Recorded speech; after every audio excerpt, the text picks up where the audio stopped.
Hi friends, வணக்கம், வந்தனம், நமஸ்காரம். ஸோ இன்றைக்கி நம்ம பார்க்க போகிற டாபிக் என்ன அப்படின்னு பார்த்தீங்க அப்படின்னா, ட்ரம்ப்பு பதவி ஏற்றுட்டார். பயங்கரமாக சில நடவடிக்கைகள்லாம் எடுத்துக்கிட்டு இருக்காரு. அமெரிக்காவை பார்த்தீங்க அப்படின்னா, அமெரிக்காவை ஆட்டி படைச்சிட்ருக்கிற தேவையில்லாத அந்நிய சக்திகளை வெளியேற்றிக்கிட்டு இருக்கிறாரு அப்படின்ட்டு நிறைய விஷயங்கள் நம்ம கேள்விப்பட்டிருப்போம். இன்றைக்கி பார்த்தீங்க அப்படின்னா ஒரு அப்டேட் கிடச்சிருக்கு. அது என்ன அப்படிங்கிறத இந்த வீடியோவில் நம்ம பார்க்க போகிறோம். அவர் ஆட்டத்தை ஆரம்பிச்சிட்டாரு. மெக்சிகோ, அதே மாதிரி பார்த்திங்க அப்படின்னா கொலம்பியா, சவுத் ஆஃப்ரிக்கா, இந்த மாதிரி நிறைய நாடுகளில் இருந்து ஒர்க் வீசா இல்லை அப்படின்னா எந்த ஒரு பெர்மிஷனும் இல்லாமல் உள்ள நுழைஞ்சு அமெரிக்காவில் வாழ்ந்துக்கிட்டு இருக்கிற அமெரிக்கர்கள் அல்லாதவரை அமெரிக்க நாட்டை விட்டு வெளியேற்றிக்கிட்டு இருக்கிறாரு. நம்ம கேள்விப்பட்டிருக்கிறோம். ஆனால் எல்லாருக்குமே ஒரு கேள்வி ஓடிக்கிட்டே இருந்துச்சு, இந்தியர்களும் இருக்காங்களா அதில் அப்படின்னு பார்த்திங்கன்னா இந்தியர்களும் இருக்காங்க. அவங்களும் இன்றைக்கி வெளியேற்றப்பட்டிருக்கிறாங்க. ஸோ அதை பற்றி தான் நம்ம டீட்டெயிலாக இந்த வீடியோவில் பார்க்க போகிறோம். ஸோ வாங்க வீடியோக்குள்ளே போகலாம். அதுக்கு முன்னாடி என்னுடைய சேனல் நீங்கள் சப்ஸ்கிரைப் பண்ணாமல் இருந்தீங்க அப்படின்னா சப்ஸ்கிரைப் பண்ணிடுங்க. அந்த பக்கத்தில் இருக்கிற பெல் பட்டனை கிளிக் பண்ணிடுங்க. அப்போ தான் நான் போடுற வீடியோ உங்களுக்கு நோட்டிஃபிகேஷனாக வரும். ஓகே ஃப்ரெண்ட்ஸ், வீடியோக்குள்ளே போகலாமா? ட்ரம்ப் பதவி ஏற்ற உடனே பார்த்திங்க அப்படின்னா அமெரிக்காவில் சட்டவிரோதமாக குடியேறி இருக்கிற நிறைய பேரை அமெரிக்கா விட்டு வெளியேற்றணும் அப்படிங்கிறதுல பயங்கரமாக மும்முரமாக செயல்பட்டுக்கிட்டு இருந்தார். அது எல்லாருக்குமே தெரிஞ்சு, எல்லா மீடியாக்களும் அதை ஃப்ளாஷ் பண்ணிக்கிட்டே தான் இருந்தாங்க. இது இந்தியாவுக்கும் இந்தியர்களும் அதில் பாதிக்கப்படுவாங்களா அப்படின்னு பார்த்தோம் அப்படின்னா இந்தியர்களும் பாதிக்கப்பட்டிருக்காங்க. குறிப்பாக இது போன்ற 7 லட்சம் இந்தியர்கள் பார்த்திங்க அப்படின்னா ஏதாவது ஒரு வகையில் ஒரு பெர்மிஷனோட இல்லை வேறு ஏதாவது ஒரு மூலமாக போய் அமெரிக்காவில் போய் வேலை பார்த்துட்டு வாழ்ந்துட்டு இருக்கிற எத்தனையோ பேர் இருக்காங்க. சரி, ஓகே. இன்றைக்கி என்ன நடந்திருக்கு அதை பற்றி நம்ம என்ன பேச போகிறோம் அப்படின்னு பார்த்திங்க அப்படின்னா, கிட்டத்தட்ட 200 இந்தியர்கள் அமெரிக்காவோட இராணுவத்தோட இதில் ஏரோப்ளேனில் இந்தியாவுக்கு மறுபடியும் திரும்ப அனுப்பப்பட்டிருக்கிறாங்க. குறிப்பாக பார்த்திங்க அப்படின்னா இந்த இராணுவ இந்த ஃப்ளைட்டில் பார்த்திங்க அப்படின்னா ஒரே ஒரு பாத்ரூம் மட்டும்தான் இருக்குது. இது மித்த ஏர்போர்ட் மாதிரிலாம் பிளேட் மாதிரி கிடையாது, ஏரோப்ளேன் மாதிரி கிடையாது, சொகுசாக உட்காந்து வர மாதிரிலாம் இருக்காது. நீங்கள் எல்லா வீடியோலாம் பார்த்துருப்பீங்க, இராணுவ வீரர்கள் பயன்படுத்தக்கூடிய அந்த ஏரோப்ளேன் எப்படி இருக்கும் அப்படிங்கிறது உங்கள் எல்லாருக்குமே தெரியும். அப்படிப்பட்ட ஒரு ஏர்பிளேனில் அமெரிக்கன் மிலிட்ரிக்கு சொந்தமான ஏர்பிளேனில் இன்றைக்கி 200 இந்தியர்கள் அனுப்பப்பட்டிருக்கிறாங்க. இவங்க அந்த அமெரிக்காவிலேருந்து பார்த்திங்க அப்படின்னா பஞ்சாபோட அமிர்தசரஸுக்கு கொண்டு வரப்படுறாங்க. இதோட ஜேர்னியும் பார்த்திங்க அப்படின்னா ஒரு 25 to 28 ஹவர்ஸ் ஜேர்னி இருக்கும். இதில் பார்த்திங்க அப்படின்னா ஜெர்மனியில் ரீஃபில் பண்ணிவிட்டு மறுபடியும் அவங்களுடைய பயணத்தை ஸ்டார்ட் பண்ணியிருக்காங்க. சரி, ட்ரம்ப் ஏன் இதெல்லாம் பண்ணுறாரு?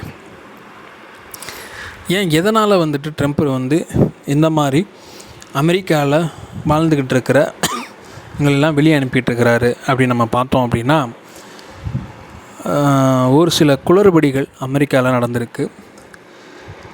இன்னொரு விஷயம், அமெரிக்கர்கள் நிறைய பேர் பார்த்திங்க அப்படின்னா ட்ரக்குக்கு அடிக்ட் ஆகிட்டு இருக்காங்க. அதாவது குறிப்பாக பார்த்திங்க அப்படின்னா ஒரு வகையான போதை ட்ரக், ஃபென்டனைல் அப்படிங்கிற அந்த போதை மருந்து பார்த்திங்க அப்படின்னா ஒரு சில நாடுகளில் இருந்து சப்ளை பண்ணப்படுவதாக அவங்களுக்கு நியூஸ் கிடச்சிருக்கு. அந்த தகவலின் அடிப்படையில் வந்து இவங்க வந்து கணக்கெடுக்கிறாங்க. அப்படி பார்த்தீங்க அப்படின்னா அதில் ஒரு குறிப்பிட்ட சில நாடுகள் இந்த ட்ரக் சப்ளையில் ஈடுபடுறதா அமெரிக்காவுக்கு உளவுத்துறைக்கு ஒரு நியூஸ் கிடச்சிருக்கு. அதில் குறிப்பாக பார்த்தீங்க அப்படின்னா சைனாவிலிருந்து பெரும்பாலும் இந்த ஃபென்டனைல் இந்த ட்ரக்கு வந்து பார்த்திங்க அப்படின்னா அனுப்பப்பட்டிருக்கு. இந்த இல்லீகலான இந்த ட்ரக் மாஃபியாவில் ஈடுபடுறதெல்லாம் யாருன்னு பார்த்திங்க அப்படின்னா அமெரிக்காவில் இருக்கக்கூடிய வேற்று நாட்டவர்கள். அமெரிக்காவுக்குள்ளே இருந்துட்டு அமெரிக்காவுக்கு எதிரான சில செயல்களை செய்யக்கூடியவர்கள். இன்னொரு முக்கியமான ஒரு விஷயம் என்ன அப்படின்னு பார்த்திங்க அப்படின்னா ஒரு சிலர் பார்த்திங்க அப்படின்னா ஒரு டூரிஸ்ட் விஷாலையோ இல்லை ஏதோ ஒரு ஒர்க் பெர்மிட் விஷாலையோ போகிறப்ப அதனுடைய பெர்மிஷன் வந்து பார்த்திங்கன்னா 3 months இருக்கலாம், இல்லை 1 year இருக்கலாம், இல்லை 3 years இருக்கலாம். அது வரைக்கும் தான் அவங்க வந்து அங்கே அமெரிக்காவில் இருக்க முடியும் கவர்மெண்ட்டோட அனுமதியோடு. அது எக்ஸ்பைரி ஆனதுக்கப்புறம் அவங்க மறுபடியும் என்ன பண்ணணும், ரிட்டன் அவங்களுடைய சொந்த நாட்டுக்கு வந்துடணும். ஆனால் அப்படி கணக்கு பார்த்தோம் அப்படின்னா ஏகப்பட்ட பேர் இந்தியாவில் மட்டும் கிட்டத்தட்ட இந்தியர்கள் மட்டும் கிட்டத்தட்ட இந்த மாதிரி அந்த விஷா எக்ஸ்பயர்ட் ஆகி இருக்கக்கூடியவர்களின் எண்ணிக்கை வந்து 7 லட்சம் என்று கணிசமாக தெரிவிக்கப்பட்டிருக்கிறது. இதில் முதற்கட்டமாக வந்து பார்த்திங்கன்னா இந்த 200க்கும் மேற்பட்டோர் வந்து பார்த்திங்க அப்படின்னா இந்த இராணுவ ஃப்ளைனில் வந்து ஏற்றி அனுப்பப்பட்டிருக்கிறாங்க. இந்த ட்ரம்ப் வந்து அமெரிக்காவில் இருக்கிற இந்த மாதிரி ஆட்களால் தான் இந்த மாதிரி ட்ரக்கு விஷயங்களாக இருக்கட்டும், நாட்டுக்கு எதிரான ஒரு சில சதி திட்டங்கள் எல்லாம் தீட்டப்படுதுன்னு சொல்லிட்டு அமெரிக்காவுக்கு சம்மந்தமே இல்லாத யாரும் அமெரிக்காவுக்குள்ளே இருக்கக்கூடாதுன்னு சொல்லி எல்லாத்தையும் கிளப்பி விட்றாரு. நீங்கள் நிறைய வீடியோகளில் நம்ம பார்க்கலாம் வைக்கலாம். மக்கள் மேக்ஸிமம் பார்த்திங்கன்னா இந்த கொலம்பியா, மெக்சிகோ இந்த நாடுகளை சேர்ந்த மக்கள் வந்து பார்த்திங்க அப்படின்னா ஈஸியாக அந்த கனடா வழியாக பார்த்திங்க அப்படின்னா அமெரிக்காவில் வந்து உள்ளே வந்து அங்கே ஏதாவது ஒரு வேலை பார்த்துட்டு வச்சுட்டு என்ன பண்ணுறாங்க, அமெரிக்காவில் வாழ்ந்துட்டுருக்காங்க. ட்ரம்ப் வந்ததுக்கப்புறம் என்ன ஆகுது அப்படின்னா சட்டங்கள் கெடுபிடி ஆகுது. இந்த மாதிரி யாரெல்லாம் இருக்காங்களோ அவங்களெல்லாம் வெளியேற்றணும்னு சொன்ன உடனே எல்லாருமே வந்து நைட்டோட நைட்டாக நடந்தே வந்து கிளம்பி தங்களுடைய சொந்த நாடுகளுக்கு புறப்பட்டு போகிறாங்க. ஓகே, அது நிறைய நம்ம சோஷியல் மீடியாவில் நிறைய வீடியோக்களை நம்ம பார்க்க முடியும். நிறைய மக்கள் குழந்தைகளோடு கூட இந்த கம்பி வேலியெல்லாம் சுற்றி இருக்குது. அந்த கம்பி வேலியில் அட்டையை இடையில வச்சு, ஏன்னா இந்த கம்பிகளில் வந்து பார்த்திங்கன்னா எலக்ட்ரிக்கு பாஸ் ஆகிட்டு இருக்கு, இது மேலே பட்டாலும் ஆபத்தாயிரும் சொல்லிட்டு 2 கம்பி வேலிகளுக்கு இடையில் அட்டை போன்ற ஒரு விஷயத்தை உள்ளே வச்சுட்டு அந்த சின்ன கேப் மூலமாக என்ன பண்ணுறாங்க, அந்த பார்டர்லாம் கிராஸ் பண்ணி போகிற நிறைய வீடியோக்களை நம்ம சோஷியல் மீடியாவில் பார்க்கலாம். சரி, ஓகே, எதற்காக இந்த மாதிரி வந்து திடீர்னு இவ்வளோ பெரிய விஷயத்தை பண்ணணும், ஏன் நிறைய கன்சிடர் பண்ணலாம்ல அப்படின்னு நம்ம பார்த்திங்க அப்படின்னா ஏகப்பட்ட இல்லீகலான விஷயங்கள் அமெரிக்காவில் நடக்கிறதுக்கு இப்படிப்பட்ட விசா எக்ஸ்பயர்டான நிறையா பேர் வந்து உள்ளே இருக்காங்க. நிறையா பேர் வந்து பார்த்திங்க அப்படின்னா அமெரிக்காவோட குடியுரிமை பெறாமல் அங்கே வேலை பார்க்குறது மட்டும் இல்லாமல் அமெரிக்காவுக்கு எதிராகவே சில தீய செயலில் ஈடுபடுறதுனால இந்த விஷயத்தை பண்ணுறாரு அப்படின்ட்டு சொல்லிகிட்டு இருக்காங்க. சில மீடியாக்களும் இதை தான் ஃப்ளாஷ் பண்ணிகிட்ருக்காங்க.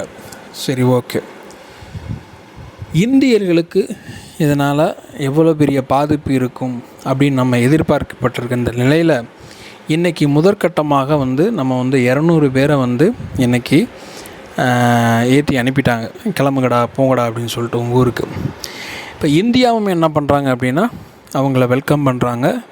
வெல்கம் பண்ணி இந்தியா சைட்லேருந்து என்ன சொல்லியிருக்காங்கன்னா, இவங்களை நாங்கள் விசாரித்து இவங்களுக்கு தேவையான நடவடிக்கைகளை நாங்கள் எடுப்போம், வசதிகளை செஞ்சு கொடுப்போம்னு சொல்லிட்டு இவங்க சைடில் இந்தியா சைட்லேருந்தும் சில விஷயங்களை சொல்லியிருக்காங்க. என்ன அப்படின்னா, இவங்க எப்படி இந்தியாவிலேருந்து என்ன பர்பஸுக்காக அவங்க அமெரிக்காவுக்கு போனாங்க, எவ்வளோ நாட்களுக்கு முன்னாடி போனாங்க வச்சாங்க, எல்லா விஷயம் விசாரித்து அவங்களுக்கு தேவையான வசதிகளை இந்தியா செய்து தரும் அப்படின்னு சொல்கிற மாதிரி சில முன்னேற்பாடுகளெல்லாம் அவங்க பண்ணியிருக்காங்கன்ற நியூஸ் நமக்கு கிடச்சிருக்கு. முக்கியமான ஒரு விஷயம், இதில் கவனிக்க வேண்டிய ஒரு விஷயம் என்ன அப்படின்னு பார்த்திங்க அப்படின்னா, இது வந்து பார்த்திங்க அப்படின்னா உலக நாடுகளுக்கிடையே இன்னொரு முக்கியமான ஒரு விஷயம், உலக நாடுகளுக்கிடையே நிறைய கேள்விகள் எழுப்பக்கூடியதாக இருக்குது. இப்போ பார்த்திங்க அப்படின்னா அமெரிக்கா இந்த விஷயத்தை ஸ்டெப் எடுத்து பண்ணுறாங்களா, இதே மாதிரி உலக நாடுகளில் நிறைய நாடுகள் என்ன பண்ணோம், அவங்களும் இதை ஃபாலோ பண்ணுவாங்க. இப்போ நம்ம நாட்டுக்குள்ளே நாட்டோட உரிமை இல்லாமல் எத்தனை பேர் இருக்கிறாங்க அப்படிங்கிறத கண்டுபிடிப்பாங்க. அந்த மாதிரி இருக்கிற ஆட்களை வந்து எல்லாத்தையும் என்ன பண்ணுவாங்க, வெளியேற்ற ஆரம்பிப்பாங்க. இதில் இந்தியாவும் விதிவிலக்கு அல்ல அப்படிங்கிறது முக்கியமான விஷயம்.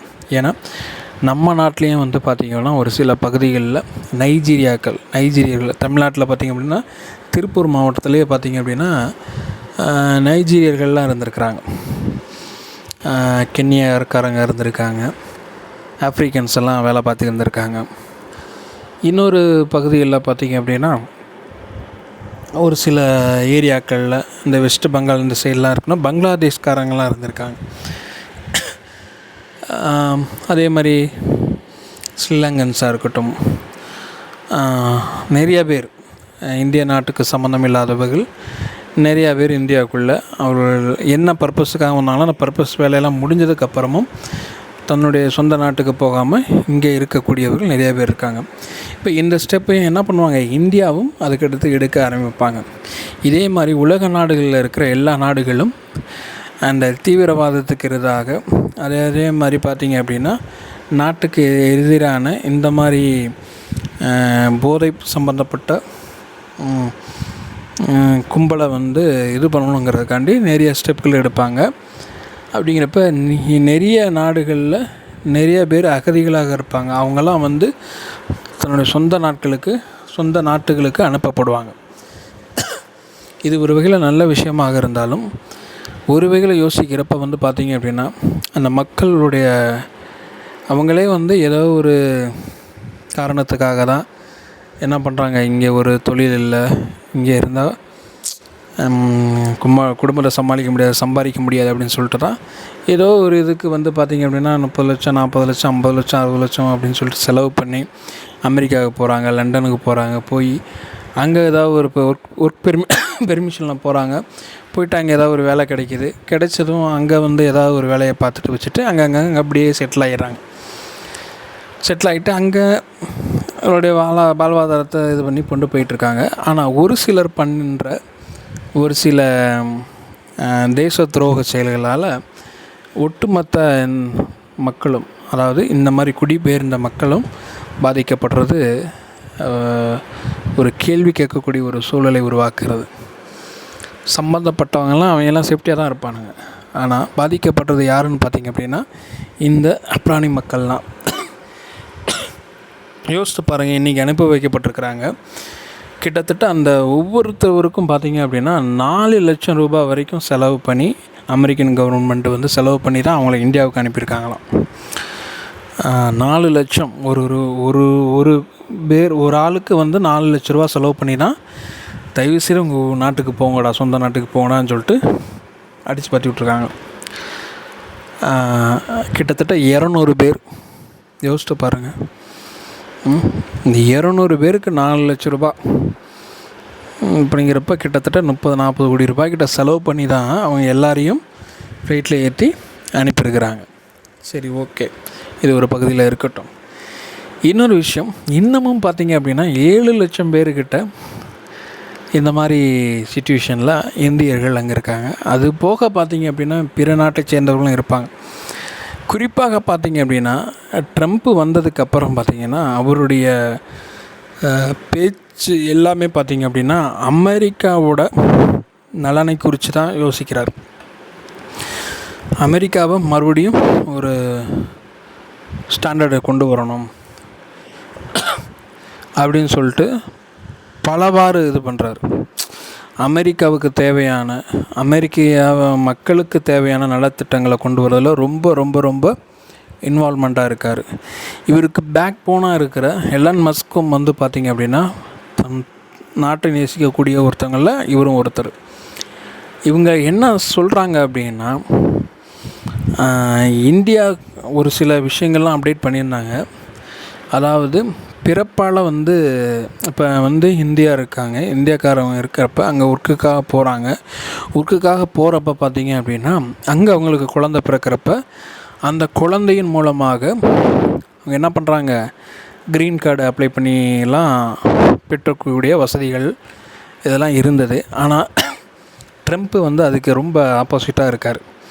அந்த மாதிரி விஷயங்கள்லாம் கண்டிப்பாக அனுமதிக்க முடியாது. இனிமேல் அமெரிக்கன் குடிமகனாக ஆகணும் அப்படின்னா அதுக்கு சில அடிப்படை உரிமைகள் கண்டிப்பாக தேவை. இதில் வந்து ஏன்னா இன்றைக்கி இருக்கிற அமெரிக்காவோட நிலைமை எப்படின்னு பார்த்திங்க அப்படின்னா, கிட்டத்தட்ட பார்த்திங்க அப்படின்னா அங்கே இருக்கிற அமெரிக்காவை சேர்ந்தவர்களுக்கே வேலை வந்து அமெரிக்கா நாட்டில் கிடைக்கல. அங்கே அமெரிக்காவை சேர்ந்தவர்களுக்கே அமெரிக்காவில் வேலை வாய்ப்புகள் ரொம்ப கம்மியாக இருக்குது.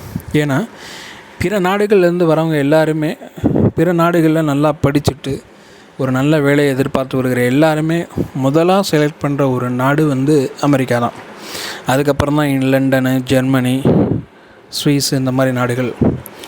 ஒரு ஐடி ஃபீல்டில் இருக்கிறவன் அடுத்த லெவலுக்கு நான் போகணுன்னு நினைக்கிறவன் எல்லாமே வந்து செலக்ட் பண்ணுற ஃபஸ்ட்டு கண்ட்ரி வந்து பார்த்திங்க அப்படின்னா அமெரிக்கா தான். இப்போ இந்த ஐடி ஃபீல்டு இருக்குல்ல, இந்த மாதிரி ஐடி ஃபீல்டு இந்த மாதிரி விஷயங்கள்லாம் பார்த்திங்க அப்படின்னா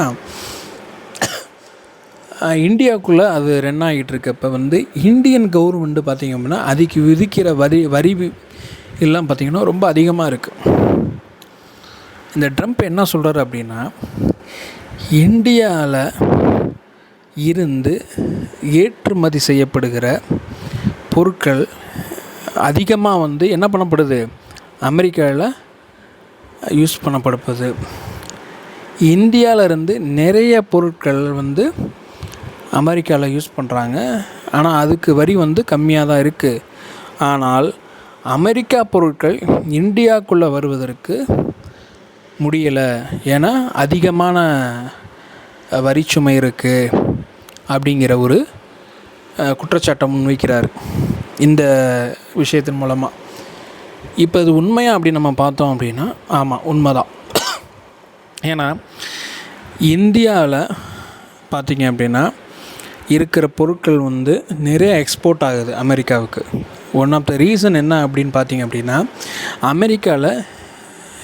அமெரிக்கா வாழ் இந்தியர்கள் நிறைய பேர் இருக்கிறாங்க. அங்கே போய் செட்டில் ஆனவங்க நிறையா பேர் இருக்காங்க, அங்கே வேலைக்காக போனவங்க நிறையா பேர் இருக்காங்க. அப்படி இருக்கிறப்ப அவங்க என்ன பண்ணுறாங்க அப்படின்னா, இந்தியாவிலேருந்து ஆர்டர் பண்ணி அங்கே இருக்க பொருட்கள் எல்லாம் வாங்கி யூஸ் பண்ணுறாங்க. அப்போ இங்கே இந்தியா என்ன பண்ணுறாங்க, இங்கேருந்து அனுப்புகிறப்ப அந்த வரி வந்து அதிகமாக இருக்குது. பட் ஆனால் அங்கேருந்து ஏதாவது ஒரு பொருள் அமெரிக்காவிலேருந்து நம்ம வாங்குகிறோம் அப்படின்னா அந்த பொருளுடைய வரி வந்து நம்ம இந்தியா அதிகமாக விதிக்கிறாங்க.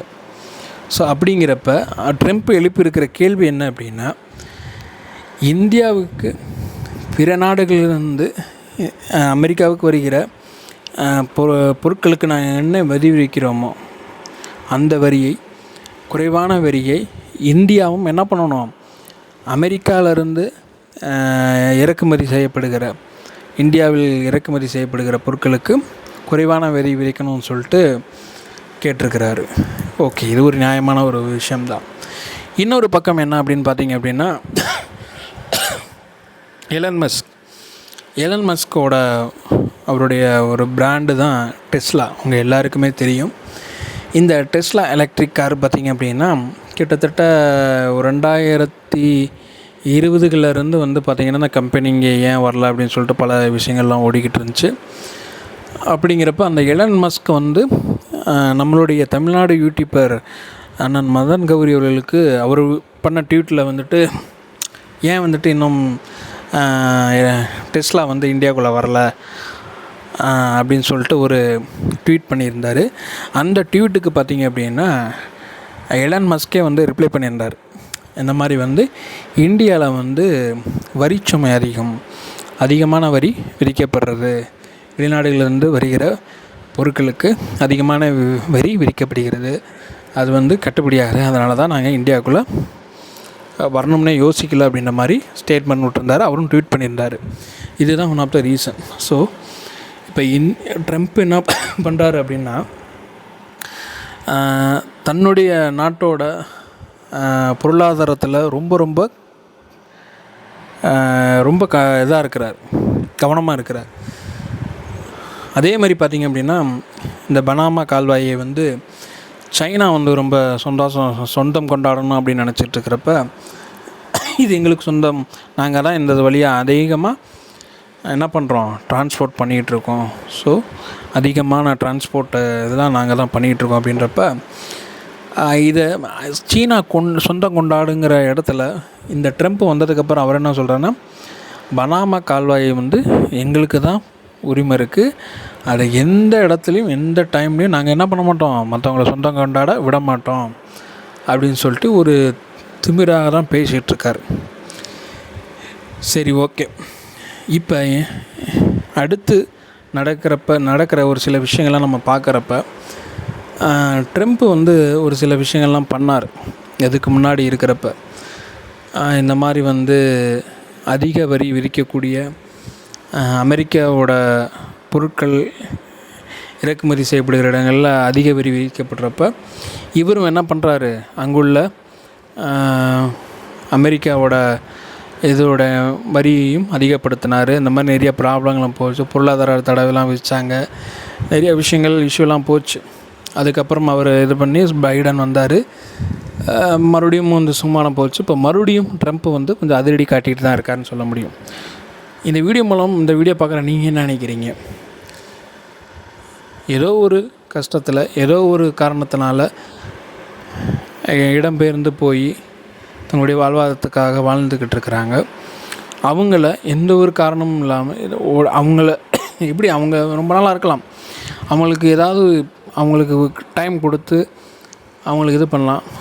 ஆனால் எந்த ஒரு இது முன்னறிவிப்பு இல்லாமல் கொண்டு வந்து 200 பேரை வந்து இங்கே இறக்கி விட்டால் அவங்களுடைய நிலைமை என்ன, அவங்களுடைய வாழ்வாதாரம் எவ்வளோ பாதிக்கப்படும், அவங்களுடைய மனநிலை எப்படி இருக்கும் யோசித்து பாருங்கள். சொந்த நாடாக இருந்தாலுமே அவங்களுக்கு சொந்த வீடு இருக்கணும், சொந்தக்காரங்க இருக்கணும், ஏதாவது ஒன்று ஆள் இருக்கணும். யாருமே இல்லாதங்கிறப்ப அவங்களுடைய மனநிலை எப்படி இருக்கும்? இதை பற்றி நீங்கள் என்ன நினைக்கிறீங்க அப்படிங்கிற கமெண்ட்டில் சொல்லுங்கள். இன்னொரு முக்கியமான விஷயம், ட்ரம்ப் வந்து வந்ததுக்கப்புறம் அமெரிக்காவோட பொருளாதாரம் அதே மாதிரி பார்த்திங்க அப்படின்னா அவங்களுடைய வளர்ச்சி வந்து அதிகரிக்கும்னு நீங்கள் நினைக்கிறீங்களா அப்படின்னா, என்னுடைய செயலேருந்து நான் என்ன சொல்கிறேன் அப்படின்னா, கண்டிப்பாக அதிகரிக்கும். ஏன்னா அவர் முழுக்க தன்னுடைய நாட்டோட நலனை கன்சிடர் பண்ணி தான் நிறையா விஷயங்கள், நிறைய ரெஸ்ட்ரிக்ஷன் எல்லாத்தையும் பண்ணிகிட்ருக்கிறாரு. சரி, ஓகே. இந்த வீடியோ பார்க்குற நீங்கள் என்ன நினைக்கிங்கிறத கமெண்ட்டில் சொல்லுங்கள். இந்த வீடியோ உங்களுக்கு பிடிச்சிருந்துச்சுன்னா லைக் பண்ணுங்கள், ஷேர் பண்ணுங்கள், கமெண்ட் பண்ணுங்கள். அதுக்கு முன்னாடி என்னுடைய சேனலை சப்ஸ்கிரைப் பண்ணாமல் இருந்தீங்கன்னா சப்ஸ்கிரைப் பண்ணுங்கள். இதே மாதிரி இன்னொரு இன்ட்ரெஸ்டான டாப்பிக்கில் உங்களை சந்திக்க முடியும். உங்கள் நான் பாய்.